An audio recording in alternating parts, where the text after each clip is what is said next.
I just got a new coat still. Got a little brand new feel. Not so fast, switch play, cut your car wheel. Pemilihan tepatnya di 14 Februari 2024 terdapat 5 kertas suara dari abu-abu Presiden, kuning DPR RI, dan DPD RI, DPRD Provinsi, dan DPRD Kabupaten Kota. Ya, marilah kita melihat dengan secara seksama, dan ini adalah kertas lembaran suara dari DPRD Kabupaten dengan ditandai kode warna hijau. Bisa kita lihat sama-sama, Bu, ya. Jadi warna hijau, kertas suara DPRD Kabupaten itu adalah warna hijau, artinya tumbuh bersama, subur. Kemudian kita buka dan melihat secara jelas semua terdapat semua partai. Ada 17 partai di Kabupaten Kutai Timur yang bersiap atau bersedia menjadi peserta politik di 2024. Langsung saja kita melihat di nomor urut 14 Partai Demokrat. Lihat nomor urut partainya dulu. Nomor 14 Bapak Ibu, Partai Demokrat. Nah, setelah melihat di Partai Demokrat, lihat lagi di nomor 4, karena kita ketahui bahwa kursi itu kakinya 4, jadi mana yang masalah kita dulu. Amin. Ya, sudah jelas Pak Bu, ya. Jadi aturannya nanti itu cara pencoblosannya, Bapak atau Ibu bisa mencoblos di dalam kolom nama ataupun di dalam kolom pas nomornya. Jangan sampai lolos. Yang sampai lolos Pak Ibu, ya, rugi kita kalau misalkan ini, ya, ataupun double. Jadi kadang juga ada yang mencoblos belum dibuka semua, sudah dicoblos, artinya barang ini belum siap, sudah dicoblos, jadinya tidak bagus.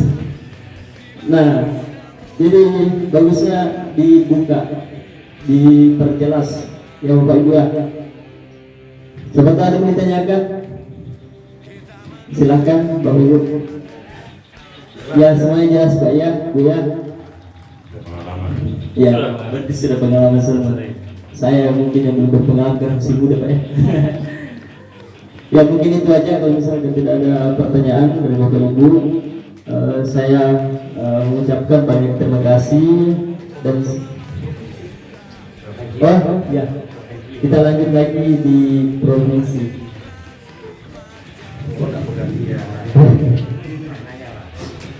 Nah, yang provinsi kode warnanya itu warna biru.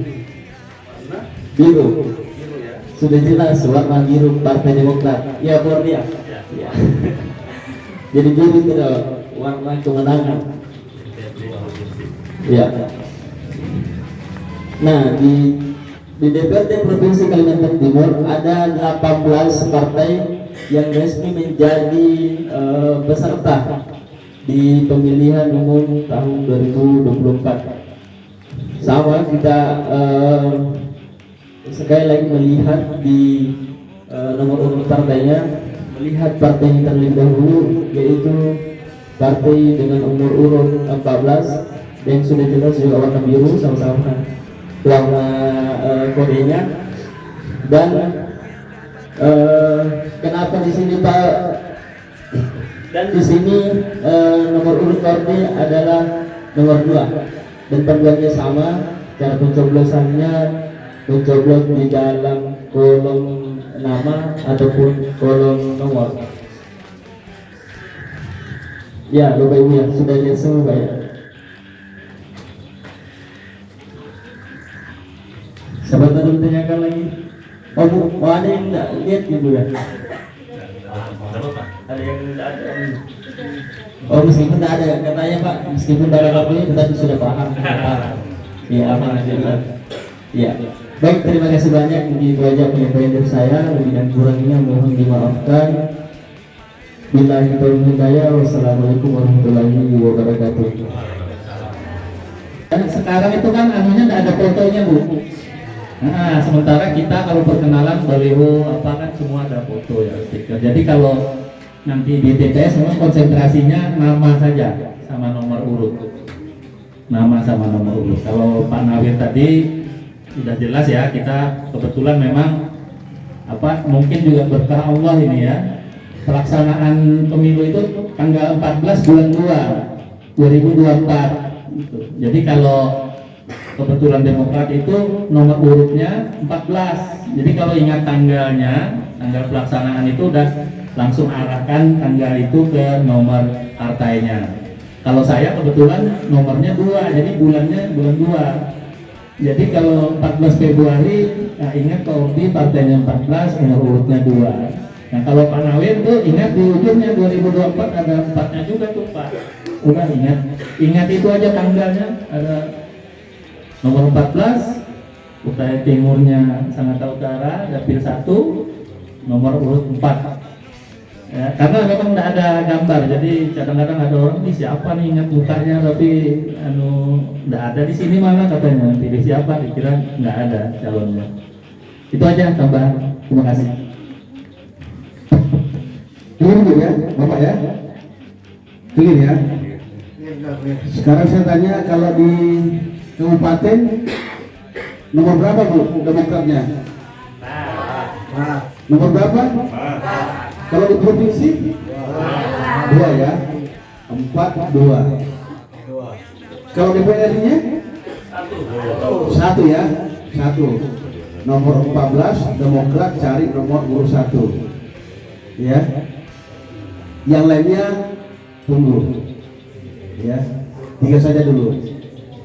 Baik, Bapak Ibu, sebelum MC menutup, saya atas nama caleg ya selaku penyelenggara kampanye pada malam hari ini, yang apabila di dalam penyelenggaraan kami terdapat hal-hal yang kurang berkenan, apakah itu tempatnya kurang representatif atau persiapannya atau konsumsinya, sekali lagi saya minta maaf ya. Demikian ya Ibu ya, sebelum ditutup MC-nya, mana MC-nya?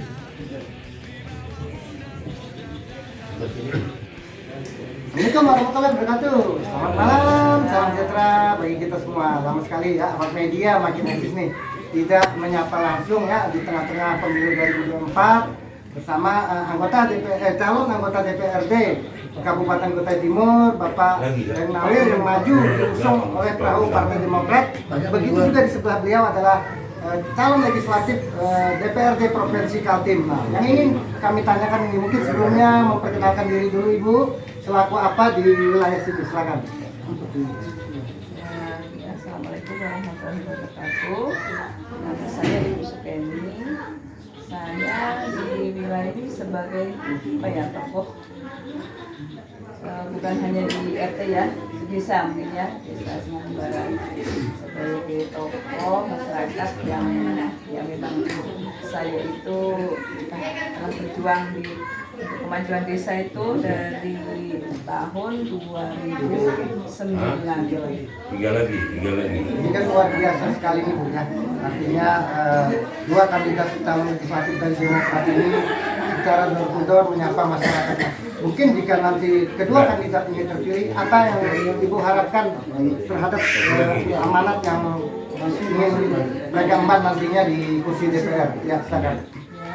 Kalau harapan saya sih ya anggota dewan yang telah dipilih oleh masyarakat, yang telah diberikan rezeki Allah untuk menjadi anggota DPR, ya ini aspirasi masyarakat tadi disampaikan dengan benar. Kebutuhan prioritas apa sih Bu lingkungan sini yang dibutuhkan? Kalau kebutuhan prioritas di sini banyak sekali ya Pak ya, karena kami punya posyandu dan kader-kadernya. Di situ juga kita butuh sekali ya, dana juga ya Pak ya, dari pihak-pihah yang bisa memberikan dana.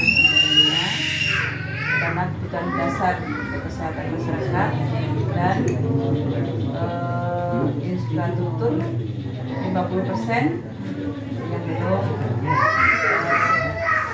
Kurang lagi kan? yang sempurna. Luas. Saya minta tanggapan satu orang bapak-bapak dari perwakilan tokohnya. Mungkin siapa yang berkenan ini Bu bisa ini mungkin Siapa? spontanitas saja, Bapak. Bapak Tumpak. Mungkin apa harapannya Pak? Silakan, Bapak. Apa harapan kepada kedua kandidat ini jika nantinya amanah duduk di kursi DPRD Utin dan Kaltim? Ya, silakan Pak. Ya. Terima kasih. Yang kita harapkan kalau di gang kita bersama Gang Rukun itu pertama tiang PLN yang listrik Pak. Karena di sana tuh kebanyakan sudah kabel acak-acak kabel. Yang kedua itu masalah pengairan. Misalnya saluran paletnya sama fasilitas jalannya, penerangannya. Kita ya. Kita langsung ke belakang kita ya. Itu dari Provinsi Kaltim dulu. Bagaimana nih Pak Ordiansyah menanggapi tadi dari Ibu mungkin pembinaan posyandu, sementara Bapak yang listrik ya, yang kabel ya, PLN. Ya, silakan kita nantinya duduk. Insya Allah, amin. Ya terima kasih ya terutama untuk tokoh masyarakat ya Bu Kemi yang sudah paham betul nih situasi kebutuhan masyarakat dan Bang Tumpak juga. Jadi yang disampaikan ini kan sebenarnya kebutuhan dasar ya. Tentu anggota dewan adalah bagian dari pemerintahan yang nanti harus mengawal proyek-proyek yang dilakukan oleh eksekutif ya. Kita punya dinas PU ya, dinas Perkim yang punya kewajiban misalnya tadi drainase, parit, kemudian juga penggantian tiang listrik. Nah untuk yang nanti menjadi tanggung jawab DPRD pemerintahan kabupaten, saya kira kami minta nanti juga Pak Nawir untuk memastikan bahwa anggaran untuk itu tersedia ya, dan dikawal gitu, dengan dengan tanggung jawab sebagai tugas pengawasan DPR terhadap pemerintah. Nah saya tentu di provinsi juga akan memperkuat jika memang ada anggaran yang dari APBD provinsi dimungkinkan untuk dialokasikan. Tentu sebagai orang Kutai Timur tentu kita mengutamakan dulu daerah Kutai Timur dan kebutuhan di Sangatta ini ya. Jadi saya kira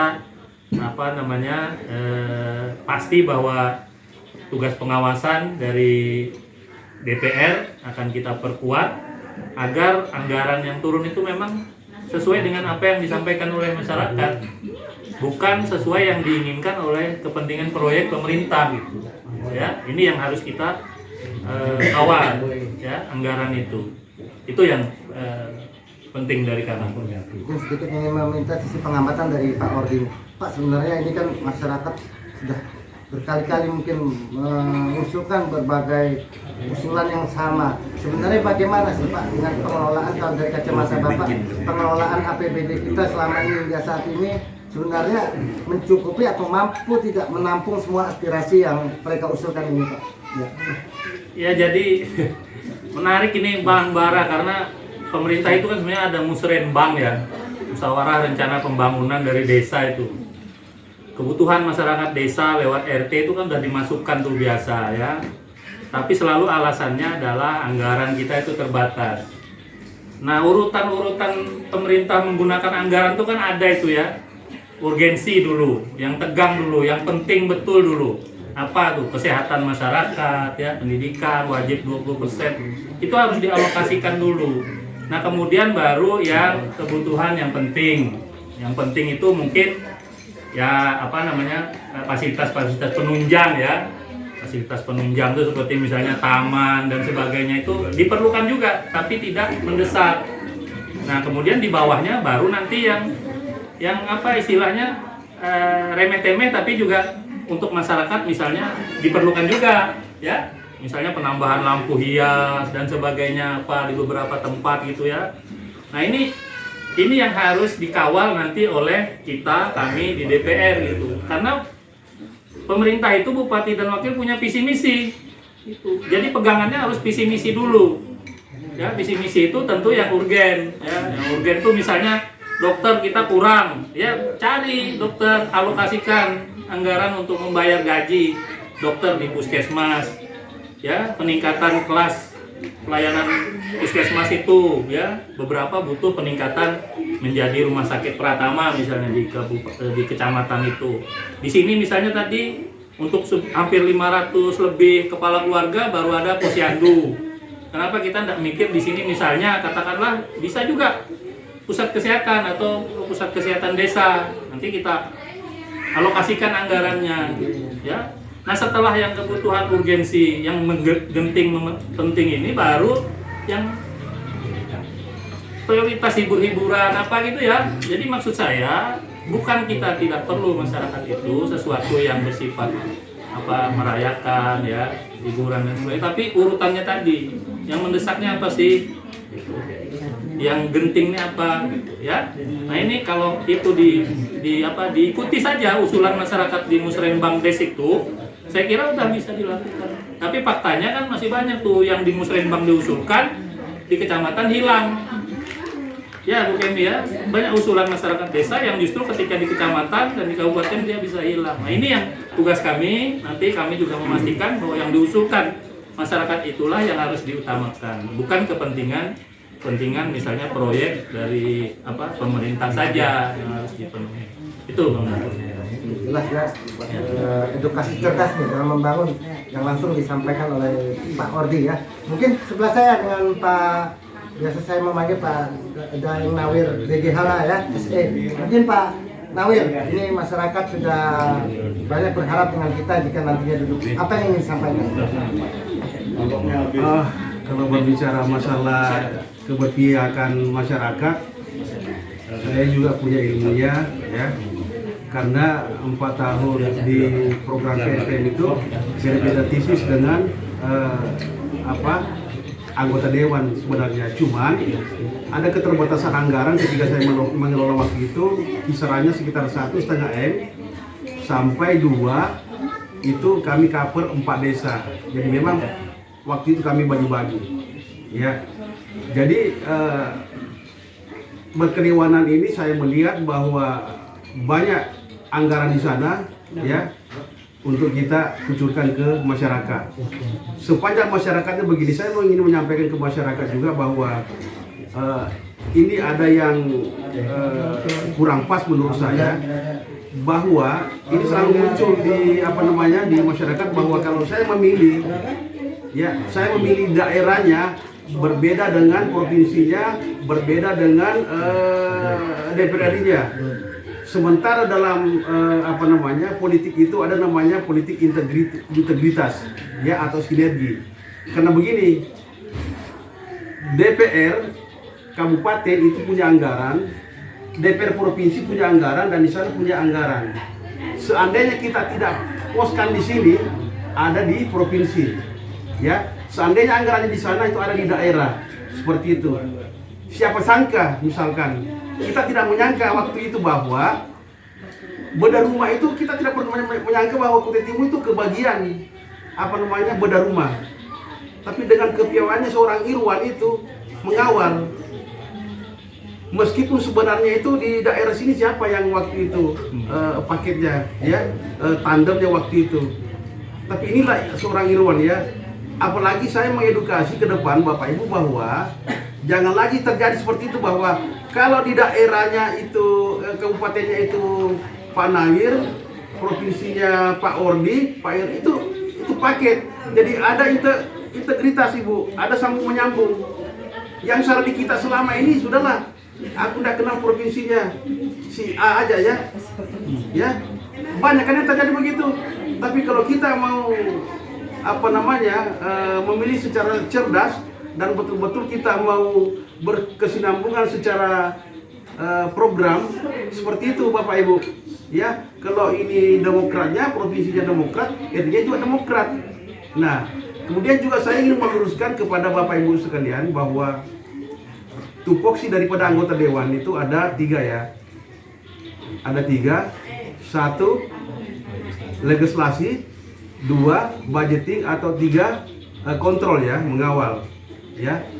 Nah ini ibu-ibu, bapak-bapak ini kan selalu dia tendensinya itu selalu aspirasi, ya, selalu aspirasi. Karena aspirasi itu ada gulanya lah. Tetapi ada yang lebih penting juga sebenarnya, ya, yaitu legislasi, ya, membuat undang-undang. Bagaimana cara kita membuat undang-undang ke depan, ya, tentu berpihak ke masyarakat. Banyak, ya, banyak.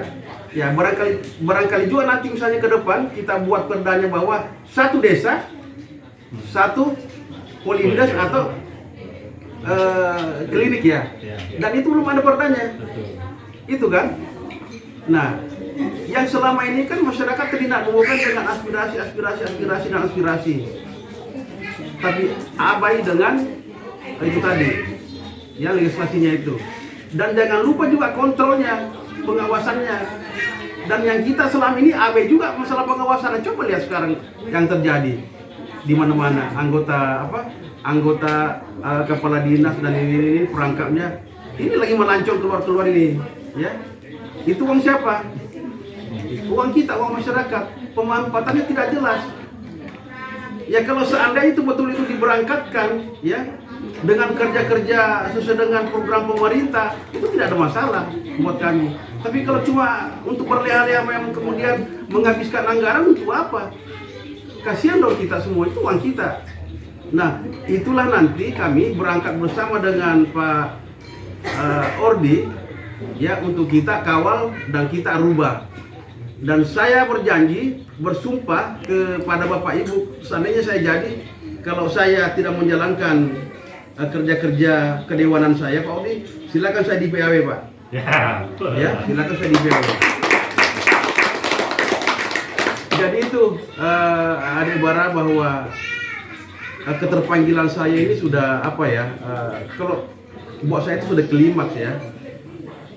Jadi yang kecil-kecil aja saya mau bersosial kok, apalagi yang gede-gede, apalagi ada sumbernya untuk masyarakat. Demikianlah wawancara yang penuh dengan motivasi sesuai dengan moto partainya, menuju arah perubahan, Pak Ordi, ya.